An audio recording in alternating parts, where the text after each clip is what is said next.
Hello, everyone. A very good morning. Very good morning to each one of you at StudyIQ English. Welcome you to the Hindu newspaper analysis segment, where you and I, like every day, will have a super interactive session about all the UPSC relevant articles from the Hindu newspaper, the New Delhi edition. So, today being 30th October 25, let's look at the important articles from the Hindu. And yes, this is the New Delhi edition for the day. Very good morning, Eric. So happy to see you. And as other aspirants keep joining one after the other, let's proceed and see which articles shall we discuss today. Okay? So let me know your viewpoints. Keep sharing your inputs. If you need clarity regarding any news from yesterday, the last week, definitely we can talk about it. And it is in the first week of November, that's within the 3 days. I will also bring to you the monthly news analysis. So all the important topics which have been in the news for the whole month are also going to be discussed. Good morning, dear Rahul and Niharika. Okay, so we have about 6 articles today which are important for the examination from today's newspaper. Good morning, Sudesh, and good morning, Sahitya. And in these articles, total 6, the first 3 articles have been picked up from the editorial page. So like every day, we start with the editorial articles. Naturally, because you understand they are lengthier, much more complex to understand. Plus, they give us a lot of detailed information, facts and figures for answer writing in the mains exam. So that's why we start with the editorial every day. And today also we have 3 articles from the editorial page, while the first one is about the new amendment bill, Amendment 130th to the Indian Constitution that's being proposed right now. So we shall see why are so many opposition parties criticizing this policy. And then we talk about the Paris Agreement 2015. The world is now getting ready for another Convention of Parties meeting, the COP30. It's going to happen in Brazil very soon. So it's a nice time to look back and revise what all has been achieved and where are the gaps when it comes to achieving climate mitigation targets. The third article from editorial page is about center and the states, the dispute regarding federalism, distribution of powers. In specific, we are talking about the PM Shri scheme. Now, the PM Shri scheme has been in the news across the last 2 months. Every day we have seen it was in the news. So, a quick talk on that, and then we proceed with the quick newses for the day. So, very good morning there, Subram, and very good morning, Levino. I'm absolutely good. How are you? I hope you're doing good as well. Today we will have a very interactive session like we have every day. Okay, so now let's see the first article itself. This is page number 6, editorial. It says an amended constitution bill, its contentious issues. That means the new amendment act, the new amendment bill that the Indian constitution, to the Indian constitution that is being now negotiated in the parliament by the government, has become an issue of contention. Contention means an issue of debate, argument, criticism. It has been criticized a lot by the political parties, by in general the civil society groups. Why? Because let us understand exactly what is the 130th Amendment Bill, and then we shall see why is it such a matter of criticism right now. So talking about UPSC GS topic mapping, I hope you understand this is GS paper 2 because we are talking about polity and governance. A constitutional amendment, the 130th Amendment Bill to the Indian Constitution. So yes, GS paper 2, polity and governance. So now let's understand what is there in this article. So this article says Constitutional 130th Amendment Bill 2025 was recently introduced in the Parliament. The aim of this bill is to take care of 3 existing articles in the Constitution. It will amend, it will change 3 existing articles in the Indian Constitution. And which are these articles? It seeks to change Article 75. And when we say Article 75, We are talking about an article that deals with Council of Ministers. The Council of Ministers at the center. Second article that this bill seeks to change is Article 164. What does that deal with? It deals with state level Council of Ministers. So, State Council of Ministers. Okay. Now, third article that will be changed by this new 130th Amendment Bill is Article 239AA. Article 239AA means special provisions. Parallel provisions will also be made for the National Capital Territory of Delhi. These are the three articles that shall be impacted by the new Constitutional Amendment Bill 130th that has now been under discussion in the Lok Sabha. Okay, so it will change these three articles. You understood? 75, 164 and 239AA. Such a good morning, Sumed and my dear Vikash. So happy to see both of you. Okay, so these are the three articles that will be changed. What changes are we talking about? The bill introduces that there will be an automatic removal or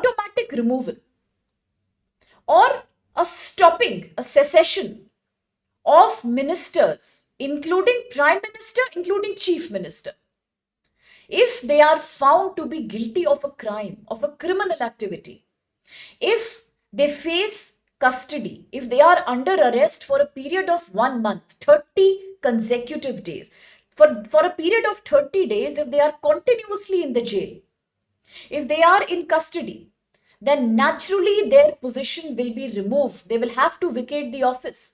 It is an automatic removal provision. And this 30 days consecutive jail is the result of any crime, any offense done by them that can be punished for a jail period of up to 5 years or more. If the crime is of this nature and an individual is in jail for a period of 30 days continuous, consecutive, then they will have to vacate their parliament position. Whether it is the state level council of ministers or the ones in the parliament, and it includes PM and CM. And this is becoming quite controversial here, that it includes top positions like the prime minister and the chief ministers of the states. So I hope you understood that. Such a good morning, dear Reshma, Sangamitra, Levino.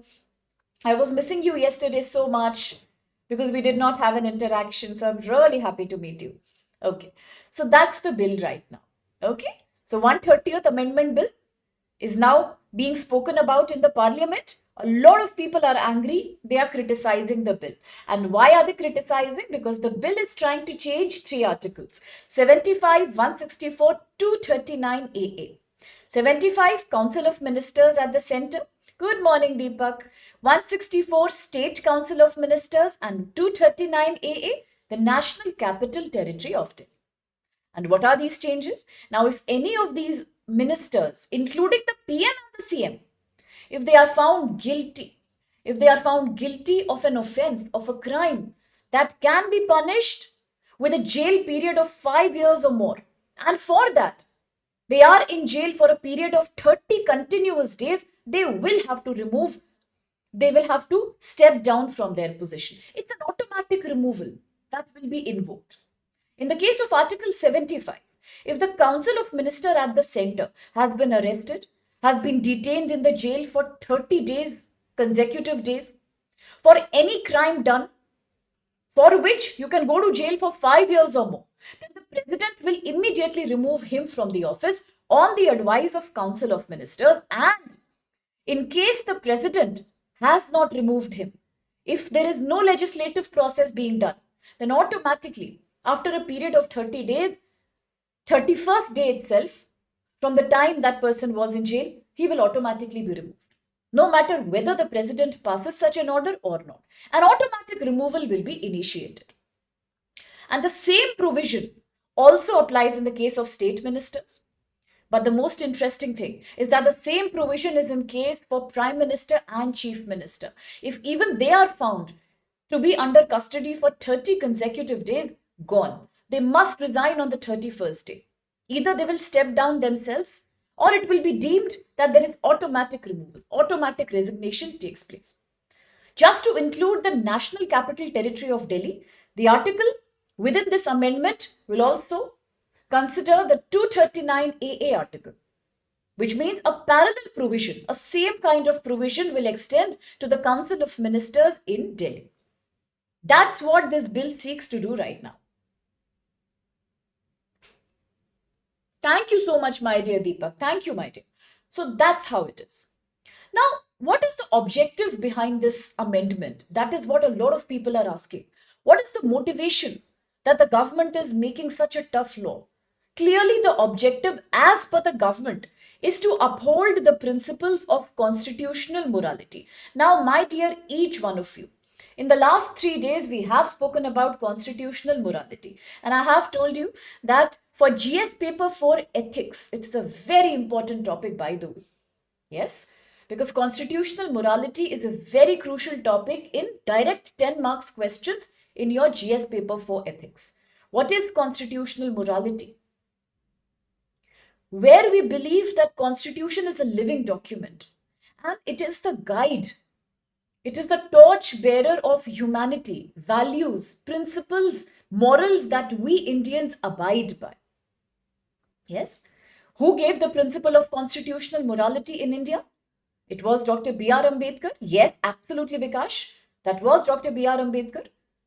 We have discussed many times that it was Sir B.N. Rao who made the draft of the constitution. But it was Dr. B.R. Ambedkar who put life into this draft by giving the principle of constitutional morality. Today, if you look at modern Indian constitution, it is the directive principles of state policy and the preamble. Absolutely. Yes, Sahitya. It is the preamble and the directive principles of state policy that together talk about constitutional morality. Yes. Sovereignty, socialism, equality, fraternity, liberty, and various DPSPs. All of them are a living proof that yes, we believe in constitutional morality. So as per the modern government, the present government in India, the objective behind this amendment is to uphold constitutional morality, to create public trust by removing criminalization from politics. No criminals to be allowed in politics. But why is opposition so unhappy? Because opposition is saying in India, police arrest is often used as a discretionary tool. It is not mandatory, sometimes even in the case of cognizable offenses. But often police arrest is used as a political tool by the people in power. And the people in power, the party in power, very often resorts to using bodies like CBI, bodies like ED, Enforcement Directorate, to arrest people, to humiliate and insult them. Particularly, it's a tool of targeting opposition leaders, and the same controversy broke out when the Aam Aadmi Party leader, Mr. Manish Sisodia, was also in jail for about 17 months continuously in custody, and he did not get a bail despite claiming the bail. That was also the time when a lot of people were blaming the government about misusing police arrest. Today also the opposition says if 130th Amendment bill becomes a law, any party in power will be easily able to terminate its opponents by showing some proof of criminalization. Yes, absolutely, Levino. By saying the crime done by them is so acute that they may have to undergo preventive detention, Article 22. So that's why the opposition is very angry right now. Yes, Deepak, absolutely. I agree. Absolutely. That's correct. Correct. CBI, IB, ED, Levino, all these will be misused. Because in India, the first trigger for removal is arrest. Now look at this bill. It has a fault line. It has a fault here. The bill says, if a person is in custody for a period of 30 days continuously, automatically removal happens.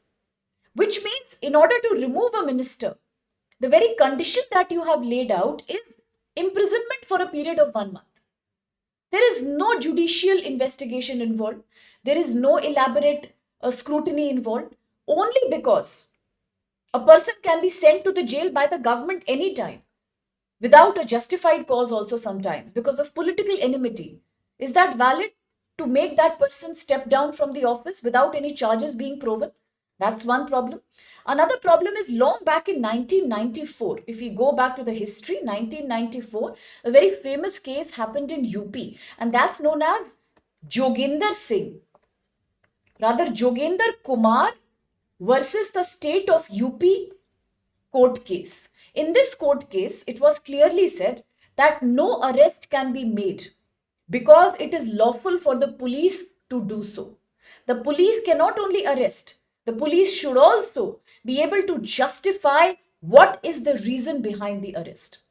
Without a valid reason, giving police blind power has no justification.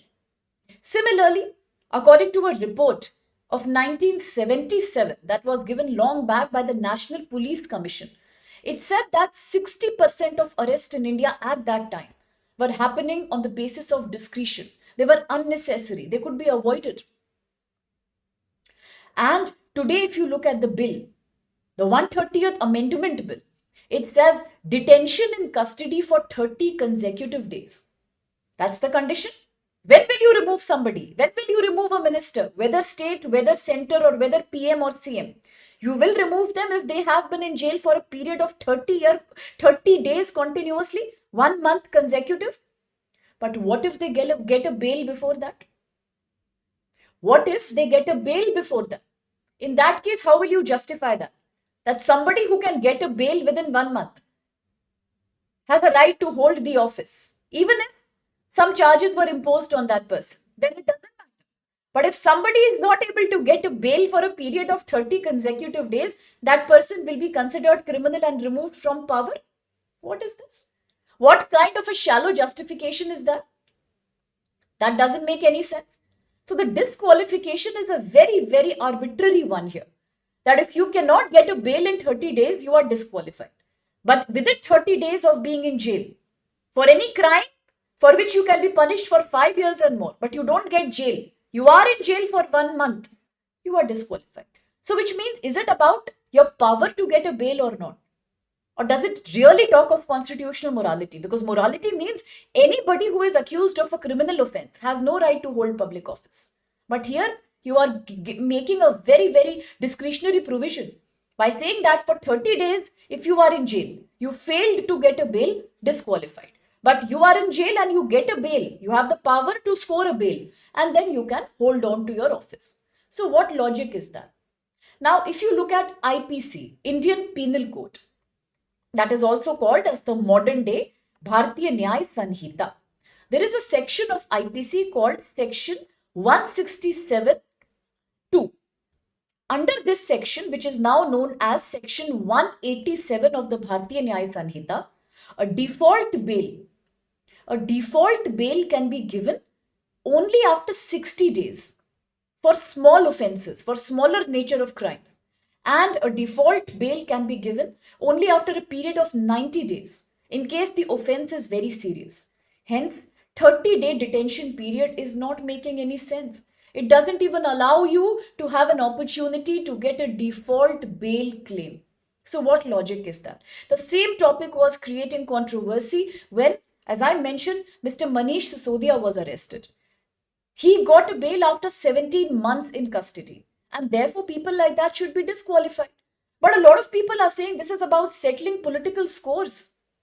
Because unfortunately, if you look at the data, now it's a very shameful thing to admit, but if you look at the data, then 40% of ministers of parliament, now that is a very sad thing to reveal, but 40% of MPs in India, ministers of parliament, already face some or the other criminal charge. And how do we justify that? That is not constitutional morality. When they are sitting in the parliament and making laws for you and me, is that not constitutional morality? Similarly, unfortunately, there is already a risk of criminalization of politics. Today, if this bill is passed, the main criteria of disqualification is not whether you have a criminal charge or not. It is whether you can get a bail in 30 days or not. So it doesn't make much sense. So as per this article, it is highly likely that this bill, if it becomes a law, will be weaponized. It will be used for political parties for their own personal, professional, political enmities. So, therefore, it is very ill thought of. And before it becomes a law, before it becomes an act, the 30-day bail thing has to be sorted out. Otherwise, it is not making much sense. Absolutely, Levino. People take advantage of loopholes in the law. Yes, absolutely. Himanshu. It is completely politically influenced. I so agree. Deepak, absolutely correct. The same thing happened. Somebody had thrown a shoe on the CJI. Yeah, imagine. That is the absurdity of politics. Absolutely. So you see, that's the controversy about this bill right now. So all you need to do for the exam is, rather than getting worried about the political nature of this controversy, let's focus on which articles will it change. So do remember Article 75, 164 and 239 AA. They have been in the news. You can get a question on them.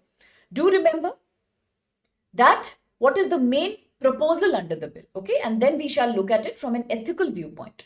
So now quickly the practice question for all of you. With reference to the Constitution 130th Amendment Bill 25, look at the following statements. 1. The bill tries to change Article 75, 164, 239 AA of the Constitution relating to Union and the State Council of Ministers and special provisions for Delhi. 2. It provides that a minister will stop holding office if he is detained in custody for 30 consecutive days or for an offence that can be punished with 5 years of jail and more.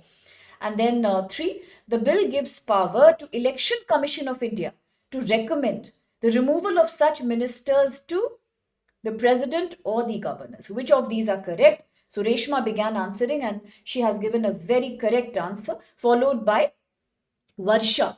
Okay, let's see. Anybody else who wants to answer the question? Absolutely, that's correct. Himanshu is also right. And anyone else who wants to answer? Levino. Now, what about Dipesh and Vikash? They used to be the first ones to answer. There comes my dear Kojumba. She says also the right answer. Rajneesh Sangamitra. Sahitya, correct. Absolutely correct then. A will be the valid answer. Yes, Pranarithi, I was thinking about you, seeing you after so long. Absolutely A is the correct answer. Well done. Yes, the first two statements are valid, but three is absolutely invalid here. There is no mention, there is no association with the Election Commission of India. Okay, so they are not. It's not involved here. So 3 is an invalid statement, making A the correct answer. First, second statements are correct. Yes, Sumedh, it's absolutely correct. Okay, now the next article is also page number 6. And this article says, a decade after Paris Accord, an unstoppable transition. So this article is relating to your GS paper 3, because we are talking about climate change, global warming and international agreements as well. So GS paper 2, international agreements, and GS paper 3, climate mitigation. What does the article say? Article is celebrating about 10 years have passed since the world adopted Paris Agreement 2015. And when was Paris Agreement adopted? Paris Agreement was adopted in 2015 at the Convention of Parties 21 Summit, the COP21. It was a very big milestone in climate mitigation policy. The first of its own kind, legally binding framework that was forcing various countries, creating a compulsion on various countries to control their carbon emissions, to control their greenhouse gas emissions. So in history, there has been no other protocol. Yes, we had the Kyoto Protocol, so many of them. But the Paris Agreement is an outlier, created under UNFCCC, United Nations Framework Convention on Climate Change. One of its own kind, 2015 Paris Agreement. When was it adopted? Convention of Parties 21. Almost 10 years are over. And after 10 years today, we are now going to have another COP meeting, another Convention of Party meeting called COP30.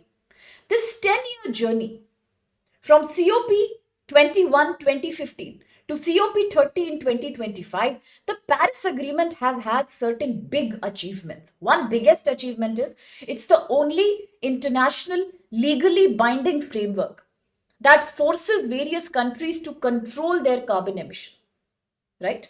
But in these 10 years, a lot has changed. The world has become a far more industrialized place. There is too much domination of the global north countries upon the global south. But the global south are also emerging as a major player when it comes to transition towards green, clean energy. Countries such as India have proven that they are leaders when it comes to controlling global warming. And therefore, this article also talks about a very big step that India had taken back in 2015 with partnership from France. And that's called International Solar Alliance, headquartered in Gurugram. Today, the membership of the ISA, the International Solar Alliance, has suddenly expanded to include more than 120 member countries, all sunshine countries who receive a good degree of solar insolation, solar energy, sunlight. Yes, India is leading that discourse, but still, situation is very, very complex. Some targets we have achieved, but under the Paris Agreement, some targets are yet to be achieved. Yes, Levino Sumed, correct? So let's see what the article says primarily. Just remember, for your upcoming exam 2026, this question will be very important. I'm giving you a hint already. United Nations has completed 80 years since it was created in 1945. 80 years this month in October. So a question on UN, very important. Very important. Similarly, Paris Agreement is celebrating its 10th anniversary this year. So 2025 is a very, very important year. Please understand. Please. Similarly, India, China are celebrating almost 75 years of their diplomatic negotiations. So 2025 is a very crucial year. So be prepared for questions on UNFCCC, United Nations, Paris Agreement. Very important. Okay.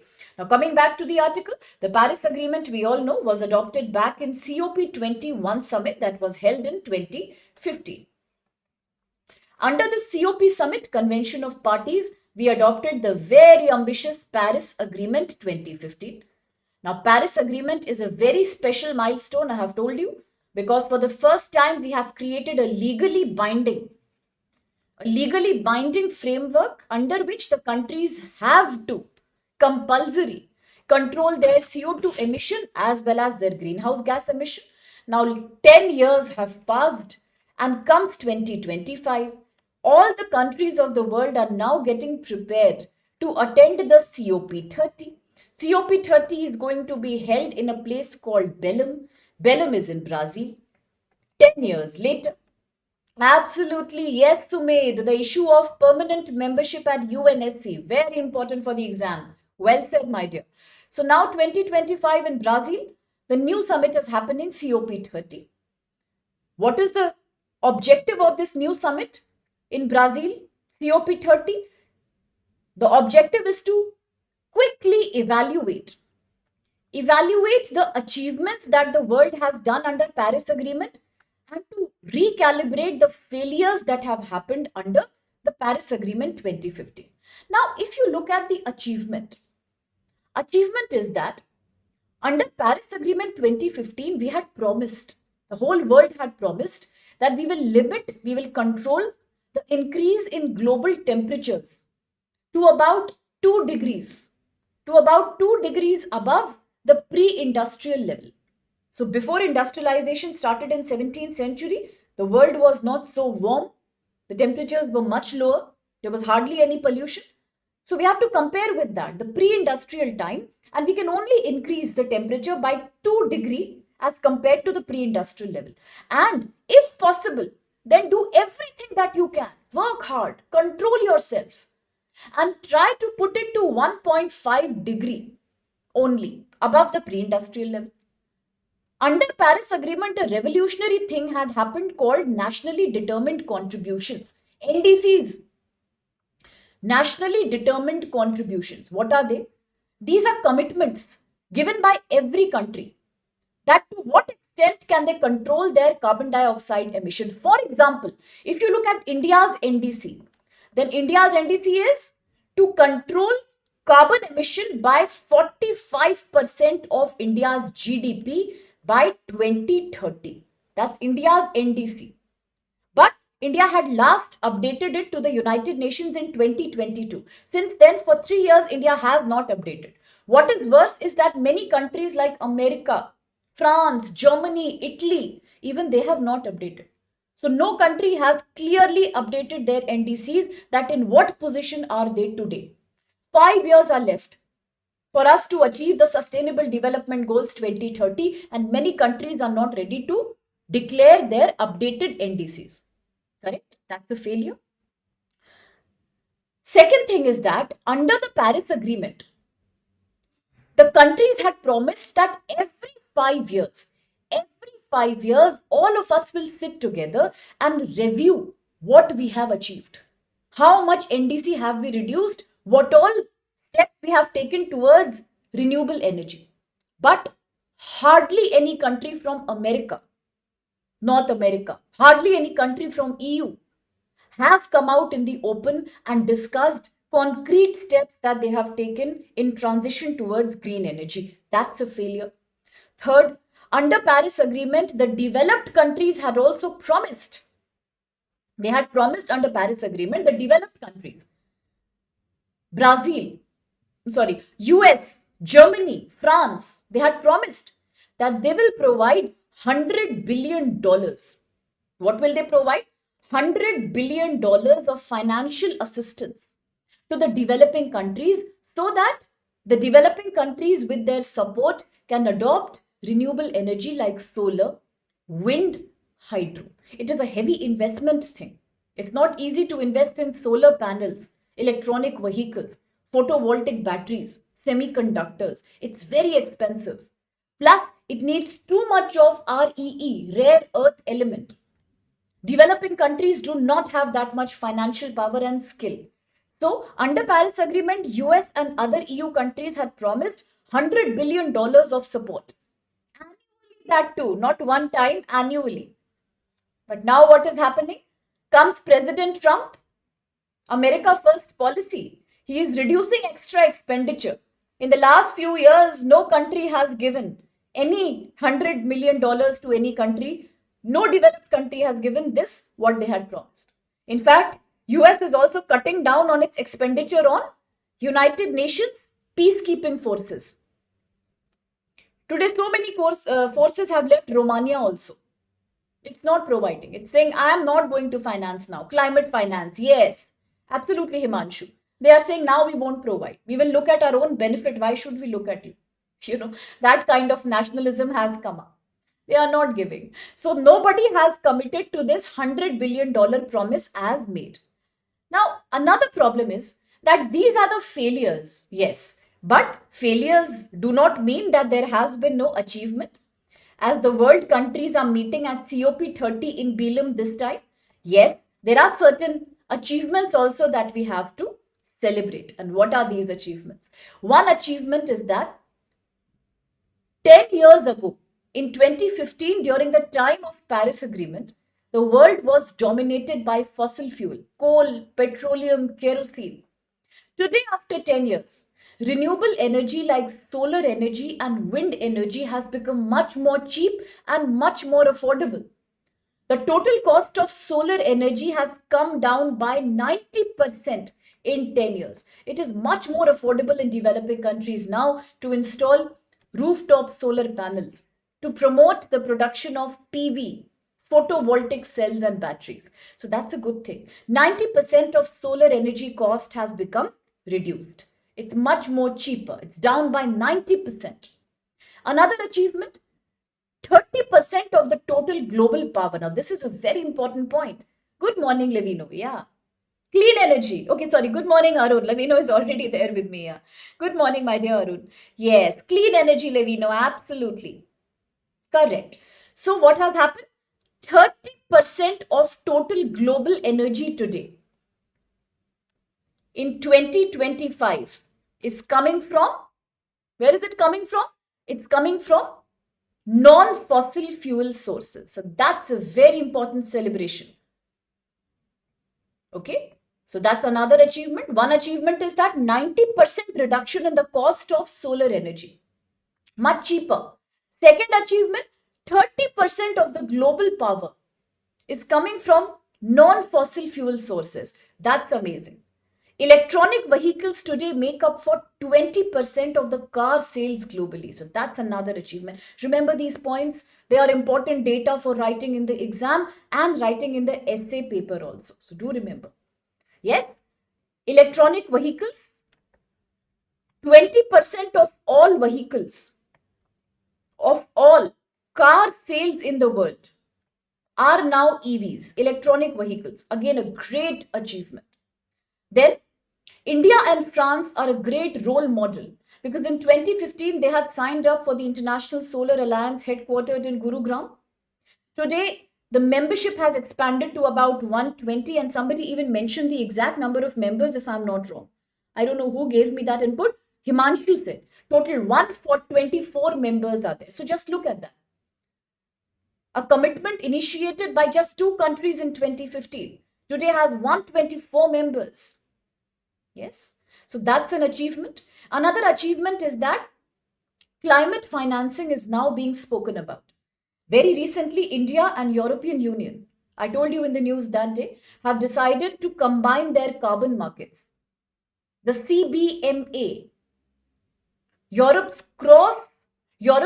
carbon cross-border mechanism, is now combining with India's carbon market that will be ready next year.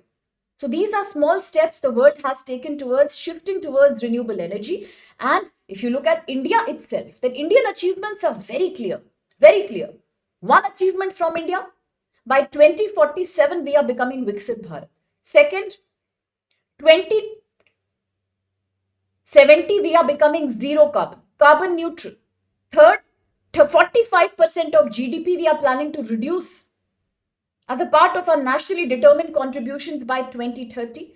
Fourth, in India, we have already achieved the target of 50% of total installed electricity capacity is coming from non-fossil fuel source.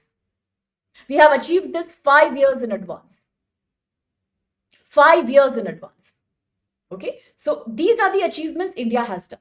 So now as the Bilim Summit is coming, the COP30 Summit is coming, what can the countries do to make the world a better place? One, the world must commit to protect the carbon sinks of the world, which create maximum carbon sequestration, absorb carbon, release oxygen. Which are these banks? Which are these clearly carbon sinks of the world? Amazon forest, Western Ghats, India, forests like Sundarbans. Now, unfortunately, yesterday in the newspaper, we saw Sundarbans are under threat because of rising sea level. And under the latest report by IUCN, International Union for Conservation of Nature, India's Western Ghats are endangered. Yes, they are being endangered because of tourism, climate change, and extreme deforestation. But these are the carbon sinks. We have to protect them. Second thing is, the developed countries have to update their NDCs. See, let's understand one thing very clearly. Although NDCs should be achieved by each country equally, we must understand in terms of capacity, there is a difference. Naturally developed countries with more finance, with more technological sophistication, can transition towards green energy more quickly. So therefore, they should have a higher NDC commitment. They should reduce their carbon footprint much faster than countries like India, Brazil, Mexico, and all the developing countries, because we still lack the finance and training and technology. Yes. So let's understand NDC should be universal. But within NDC, we must understand that capacity is different from one country to another. So rather than competing, it's best to cooperate. Give some time to developing countries to live up to their NDC, support them. If you can't support financially, support them through technology sharing. But recently, American president said we will not even allow AI chip fabrication and semiconductor to countries like India. Now, that is a very, very biased attitude.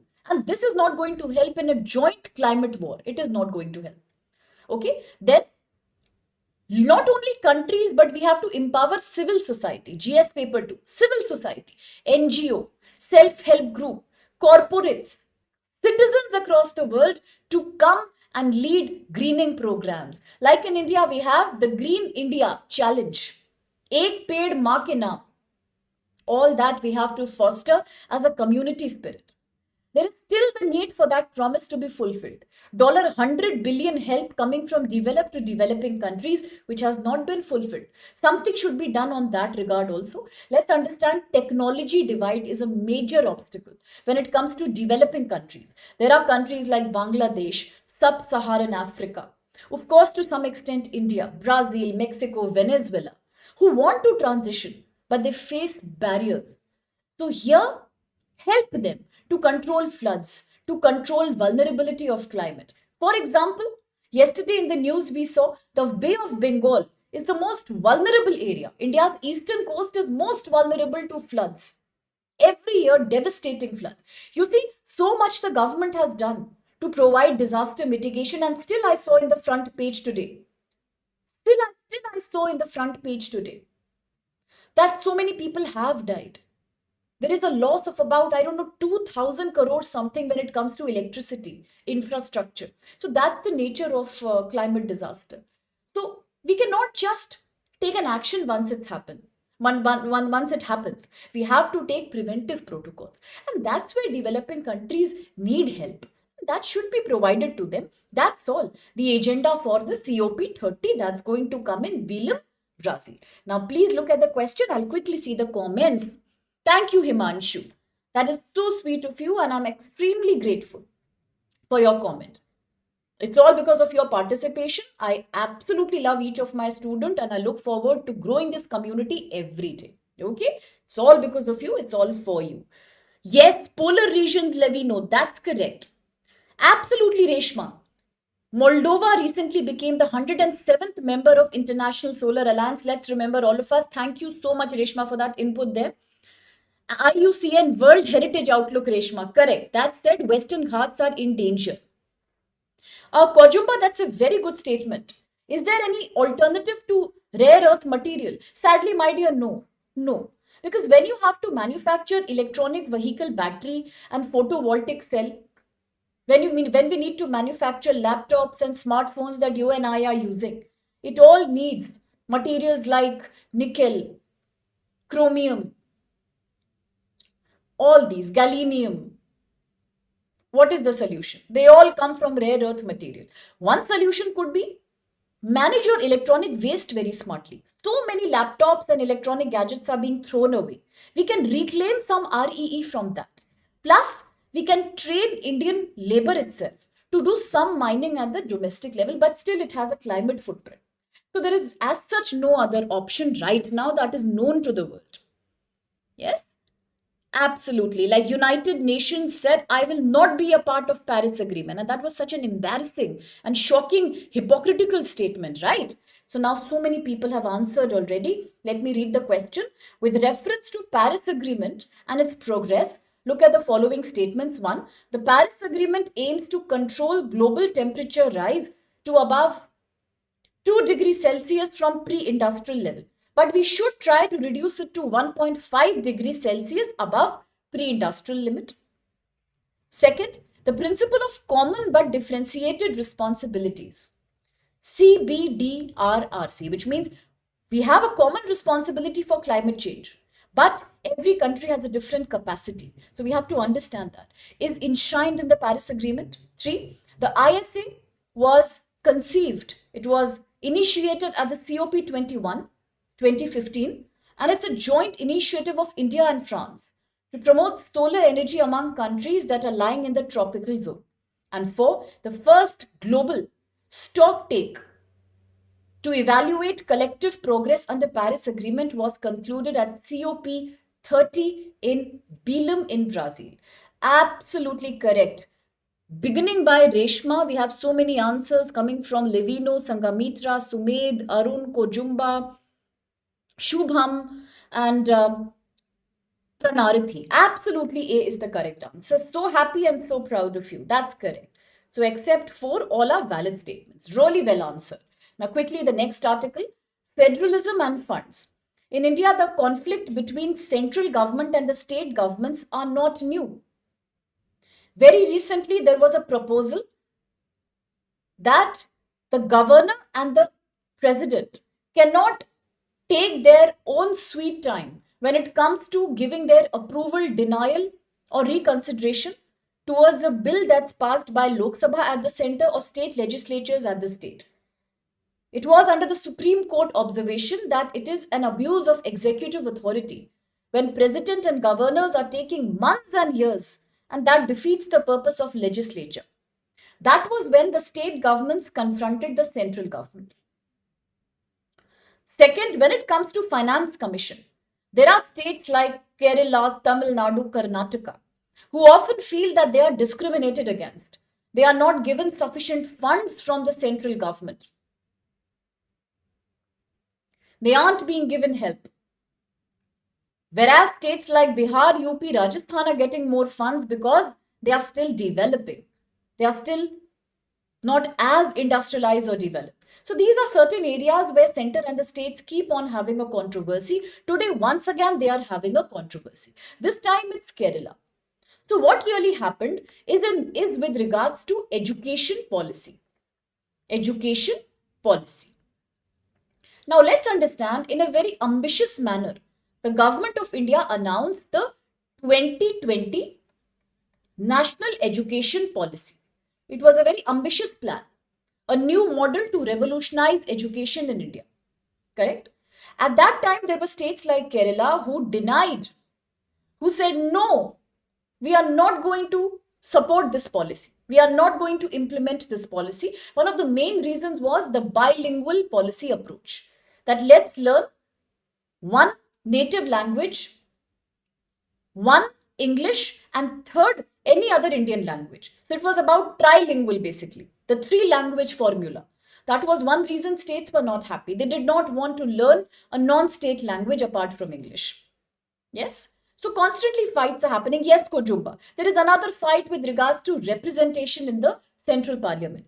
Some of these states feel that their population is less, so therefore they are not given enough representation in the parliament. So there are many reasons for center-state conflict. This article highlights another such conflict. Absolutely, as you're saying, Himanshu. Correct. It's also about interwater dispute, Levino. Yes, absolutely. Correct. Kerala government signed up for PM Shri. Very good. Absolutely. So what happens? The state governments are not happy with many central policies. And this time also, Kerala said, I am not going to implement NEP 2020. But now suddenly, after refusing to sign up for the PM Shri scheme, suddenly Kerala today says, I am going to join the PM Shri scheme. I am going to implement the PM Shri scheme. And everybody is asking what happened. You were refusing for it. Suddenly, why are you supporting it? PM Shri, Prime Minister Schools for Rising India. What led to this change of heart suddenly? That's the question to Kerala. Because Kerala has been criticizing NEP also. And Kerala also says that education is a concurrent list subject under Schedule 7 of the Constitution.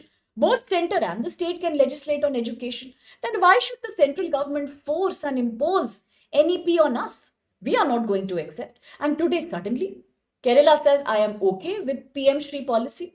Why this change of mind? Why has the Kerala signed Memorandum of Association to follow and to accept the PM Shri model? The main reason is that under PM Shri, a scheme that is meant to revitalize school education in India, it was launched in 2022. It will upgrade around 15,000 schools into perfect schools, model schools, where NEP will be strongly implemented. Okay? Holistic learning, advanced curriculum, computer-mediated learning, vocational skills, mother tongue till 8th grade, traditional Indian knowledge system, all these are components of NEP. Initially, Kerala rejected, said that no, under concurrent list, you cannot force us to adopt the policy. Okay? It is encroachment of our rights under Article 246 of the Constitution. But today, Kerala says, I will sign up for the policy. Why? The change is because Kerala has understood that if Kerala keeps asking for funds, for money from the central government for imposing Samagra Shiksha Abhiyan, Samagra Shiksha program, they will not be given. They will not be given. So fine. Signing up for PM Shri means at least funds will be provided to us. It is more of a money taking mechanism than supporting the principle of PM Shri in particular. Similarly, Tamil Nadu also recently complained in the Supreme Court that central government is not giving me money under Samagra Shiksha funds. It is my right and that's being violated. Why is it not giving? Why is the central government not giving? Because central government has made it very conditional. Either adopt NEP or I'm not giving you money. State governments are saying this is an encroachment of our rights. You cannot create a condition. You have to give that money to us. The whole controversy is about education itself. Before 1976, Indira Gandhi period, emergency period, before 42nd Amendment, which is also called mini constitution, because it created so many amendments to the constitution. Before 42nd Amendment, education was a state subject. Only state governments could legislate on it under 7th schedule. After that, it became a concurrent subject. Today, under entry 25 of the list, both center and state governments can legislate. But there is an Article 254 which gives more importance to central law, union government legislation in case there is a conflict or a controversy between the two. This is something that the states are not happy about. They are saying the central government is giving us a clear-cut condition, either adopt my national education policy or I am not going to finance you. And that's completely destroying the spirit of cooperative federalism. That defeats the purpose of concurrent list. State governments feel center is becoming extremely authoritative by forcing us to adopt some certain schemes we are not happy about. For example, Samagra Shiksha Abhiyan. It is one such scheme where both center and states will finance for it. And school education from primary to class 12 will be covered here. But the center is not releasing the funds. Center says if you do not adopt NEP or PM Shri, no funding you will get. That's the controversy. And state governments are not happy about it. They say this is not the right way. This is a defeat of cooperative federalism. This is the defeat in India of having center-state dialogue. This is absolutely incorrect. The government is behaving like a dictator. We don't want to adopt a policy, it's our wish. It's our need. And you cannot force us. You cannot withhold that money. And the government says, if you adopt it, we will give you money. So that's the controversy today. Why? Because it is definitely coercion. It is not cooperative federalism. So that's why today Kerala feels, okay, fine. Let us take up PM Shri. If we take PM Shri, at least more funds will come from the center. And that's okay for us. Talking about Supreme Court, previously in 1994, during the very famous Bomai, SR Bomai versus Union of India case, the Supreme Court had once again repeated that. What? Repeated that you cannot, a central government cannot force the state governments to implement a policy against their will. Because federalism is an essential part of the constitution. Keshwanand Bharti case 1973. There are certain things that are a basic part of Indian constitution that cannot be changed. And federalism is one such basic part of constitution. So under Keshwanand Bharti verdict, it cannot be changed. Today, if the central government forces, it is like playing with the fiscal authority of the state government. Yes. So therefore, what are the options now? Either the states invoke Article 131. That means the Supreme Court will have to adjudicate between the dispute of center and the states. Once again, adding to the burden of the Supreme Court, which already has 80,000 plus appeals lying on its bench.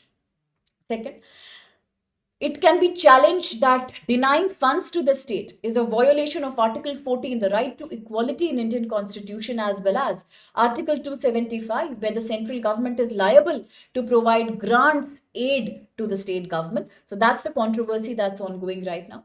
So let's understand the key salient features of the article. It's education. Before 1976, state subject, now concurrent subject. India, basic structure of the constitution is federalism. SR Bomai case 94, Keshwanand Bharti case 1973. Central government today is holding a condition. We are not going to give you money until you implement NEP. States like Kerala, Tamil Nadu very angry. Yes, violates Article 14 and Article 276, a denial of right to equality. So therefore, Kerala has agreed to follow PM Shri. But it's just because of financial gain. It's not because of agreeing in principle. So quickly the question. With reference to recent debate in center-state relations and the implementation of PM Shri and the national education policy, these statements are there. One, education is the subject in the state list under 7th schedule of the Constitution. 2. Samagra Shiksha Abhiyan is a centrally sponsored scheme implemented in partnership with states and UTs. And 3. Supreme Court of India has held that federalism is a part of basic structure of the Constitution. Absolutely well answered, correct, well done. Himanshu, Reshma, Pranarthi, Arun, Kojumba, Shubham, very, very well answered. Absolutely, Himanshu. There was a question on NEP. Correct. In UPSC. Valid point. Very well observed. It's a very, very important question. Even for essay writing, it's very important. There are more seats in Lok Sabha, Kojumba. Absolutely. Yes, it's a very childish behavior, as Himanshu, you're saying. Absolutely, it is. Very well answered, Levino. That's correct. That's correct. Okay. Yes, absolutely, Shubham. It's a part of the Constitution. Yes, Levino, we are a quasi-federal country. We are not a unitary country. Yes, we have a central bias, but that doesn't mean states do not have their right. Well answered, Sumit. Correct. Quickly, the next article. Now it's all very quick. India, China, they hold fresh negotiations on border peace. That's correct, Sangamitra. It was B. Now, India and China are almost completing 75 years of diplomatic friendship and relations. Recently, in the Shanghai Cooperation Organization Summit of 2025, countries like India, China, and Russia together also passed the Tianjin Declaration. They all are now acting as a three-party leader that will stand for global peace and counter terrorism. Under this, India, China also agreed to smoothen out certain problems. They have agreed to issuing visas to each other, promoting more people-to-people participation, migration, much more, enhancement of trade volume. But things are still not okay. Why? Because there is no solution on the actual line of control. Actual line of control in eastern Ladakh has been a matter of controversy. Yes, Levino, absolutely. And now, today, for the first time, after a very long period, for the first time, India and China militaries have had a new discussion round on how to maintain peace and security across the actual line of control in eastern Ladakh. It's a good thing. It's a good development because for the first time, after the special representative talks had happened in August 2025, for the first time, the militaries have sat together and spoken about creating mutual peace. According to India's External Affairs Minister, there is a very critical border point, the Chusul-Moldo point. Here, both the militaries are seeking of alternatives. How to create maximum peace and maximum cooperation for identifying the legitimate LAC that has not been done in history. In history, various negotiations have failed. Okay, so India-China border conflict is now being addressed through this meeting for better and more mutual peace. And let's see what the development is. Another news says in Bangladesh, we all know that the leader of Bangladesh, Miss Sheikh Hasina, has been in exile. She had fled after the coup that had happened in August 2024. A very brutal coup. Okay, after that, she was not there. She had escaped from there. India supported her in a big way. Today, she has said that in the upcoming elections in Bangladesh, if her party called Awami League is not given a chance to contest, if it's not given any opportunity, and if it is banned, then this will not be considered a democratic election at all, and a lot of Bangladeshis will boycott this national election. It will not hold any value. So she said it from New Delhi right now. Okay, and she's saying that boycotting her party and stopping her to contest in this poll, it's extremely undemocratic. And in that case, the global community should come and support her, like the International Crimes Tribunal. They should come and support her. So that's what she's saying right now. Okay, and we'll see what developments happen. Now, the last article for the day is again between India and China. It was a very complicated article. Earlier, I thought I will bring it in the form of current affairs, but then I thought no, I will simplify it as much as I can, and in 5 minutes, I will give you the context of this article. Now, as India and China are talking about line of actual control, both the countries have one more fight that's happening, but this is a trade war. It is happening at the World Trade Organization. Anyway, a lot of people have lost faith in WTO and UN and IMF. We all know why. WTO also is often used by America the way America wants to. There is a clause in WTO called most favored nation, which means you cannot do bias among trade partners. If you are giving special tariff to one, special concession to one, you should give it to everyone. But America has often denied that. So we know that these bodies are often abused. But today, China has put a blame on India. What blame has China put? So, China has filed a complaint in the World Trade Organization against India and against Indian PLI scheme, Production Linked Incentive Scheme. It says Indian government is trying to give too much subsidy to those industries who are dealing with India's own indigenously manufactured components. That defeats the purpose of all the components that are imported from China. So most of the Indian manufacturers are not using components that are imported from China. They always use components manufactured in India, even if they are more expensive, because the government is only giving subsidy to those. India says it's my right. I can do that. To support Atmanirbharta, to support Skill India, I will give preference to domestic value addition, companies which use indigenous material. But China says it is not good, because here you are clearly refusing and disrespecting one of the WTO regulations. So what is that conflict all about? Now China says that Indian government is giving huge financial benefits, tax benefits, incentives under its production linked incentive scheme. What does PLI mean? If you manufacture by the use of indigenous materials through indigenous labor, you will get certain incentive for that. Definitely India will do that. It is a part of Atmanirbharta, self-reliant India, Reshma. Yes, absolutely. India says there is nothing wrong in that. Nothing. But China says giving too much subsidy and too much financial benefit to companies in India who are manufacturing electronic vehicle batteries, who are manufacturing car and automobile components under the PLI scheme is defeating the purpose of WTO equality. Because Indian government is only favoring Indian made goods in its market over imported goods from China. That is unfair. It's a violation of WTO rules, which mean under which you cannot discriminate against the goods that are imported. You have to have an equal fair competition, equal ground field among your own consumption market. But that India is not doing. The main concern is, according to China, under production linked incentive scheme, India has given criteria. If any manufacturer or company is utilizing Indian products, Indian material, Indian raw material, and it is fulfilling the domestic value addition protocol. What is domestic value addition? There is, suppose, for example, I am making a mobile phone. I am making a mobile phone. Okay, for example, I'm making this remote. Okay. Now, I want to manufacture this remote, but I'm using maximum parts that are taken from India only for making these buttons, for making the body, the plastic, the silicone, everything I'm doing Indian. That means I am creating domestic value addition.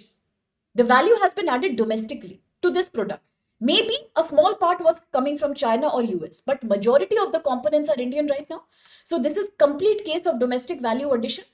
In the automobile sector, 50% value addition, Indian government says, should come from Indian manufactured products. In battery sector, 25% value should be domestic. You should use domestic components, domestic process. China argues it is not good because all the manufacturers are now using only Indian raw material, Indian process, Indian labor, everything is indigenized.